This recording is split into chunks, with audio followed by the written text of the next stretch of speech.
nations. And in Psalms 139,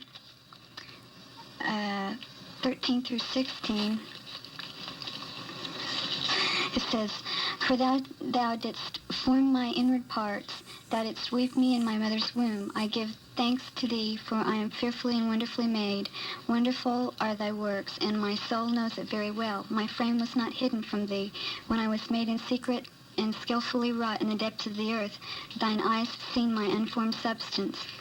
And in thy book they were all written. The days were ordained for me." Also, when Mary came to John the Baptist's mother and told her that she was pregnant, when the Bible says that when John heard this, her baby leaped in her womb. Now, for joy, right?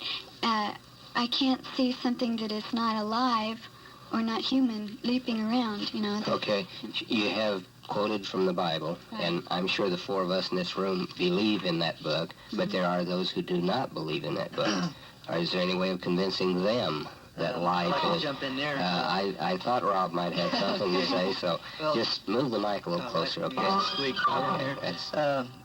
Basically, science can prove this, that when the union of the sperm and the egg unite, that is actually the beginning of life. And a lot of people say, well, it can't really think, or it really can't feel anything. It's really not the point. The point is life actually begins there. And if anybody's ever taken a look at fiber optics, where they go inside the womb and they take pictures of the unborn baby, you can see that the baby, even at 12 weeks, has arms, legs, he has brain waves, his heart starts beating from 14 to 20 days, he can suck his thumb, he can swim around. This little guy is very much alive. And like there's a guy up on East Kellogg that does abortions up to 24 weeks. Probably even goes beyond that. As a matter of fact, it's legal completely through the 9-month stage. And there have been babies that have been born at 21 weeks that were viable or able to live outside the womb. You know, one issue comes to my mind. You know, you're out there doing this, and I'm wondering, and I don't want you to answer me yet, is it doing any good? Are you actually saving lives? And that's what we're going to talk about when we come back. Encompass. I'm your host, Stuart Keeler, and today we have with us on Encompass Mr. Bill Ray, spokesman for... Okay, that's Fire Call for today, and be with us next week, and we'll talk to the City Fire Department about something to do with the fire service. Until then, I'm Dave Barger for Fire Call.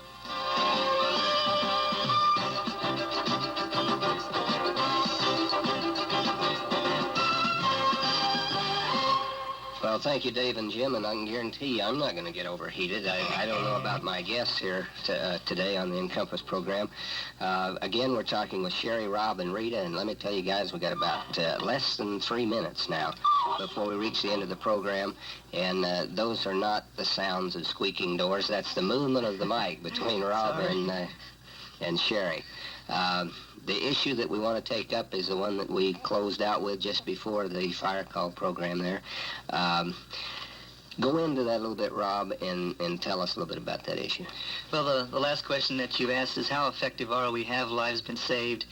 And I'll just say that ever since I've been involved doing this, I've been involved for just about a year now, and so far 5 babies have been saved. And beyond that, a lot of people have been educated about really what's going on in these places. So really, five lives have been saved. Five little human beings are alive today. That must make you feel pretty good. Well, I tell you what, a lot of times when people are walking in, they say, "Ain't you got something better to do on Saturday morning?" But I guess we could sit home and watch TV. But human life has got to be the precious thing that God has ever created. Saving the life of a baby. Saving lives. People work in hospitals day and night to try to save little babies that are having medical problems. And this is really no different. It's just the result of bad counseling, the result of broken relationships, and those problems can be solved if people will simply accept the help that we offer. Okay, we haven't talked to Rita at all. She's been very quiet, and we're moving the mic around now. Rita, good evening, and it's nice having you, a very quiet person on the Encompass program. Have you been involved in this for any length of time, or is this something that's new to you? It's real new to me, but I'd just like to say that if Rob or someone like Rob would have been there for me when I walked into the abortion clinic to have my abortion 3 years ago, if he'd have showed me what I was about to do or said, hey, I care, I would have never went in. I would have stopped.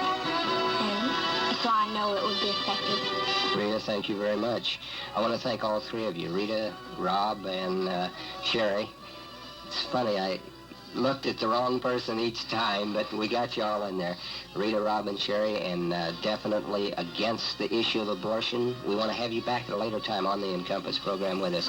And I want to say now you have been listening to Encompass. Encompass is a production of the Public Affairs Department of the Wichita Great Empire Broadcasting Corporation. I'm Nelson Schock, your host for the program, Encompass.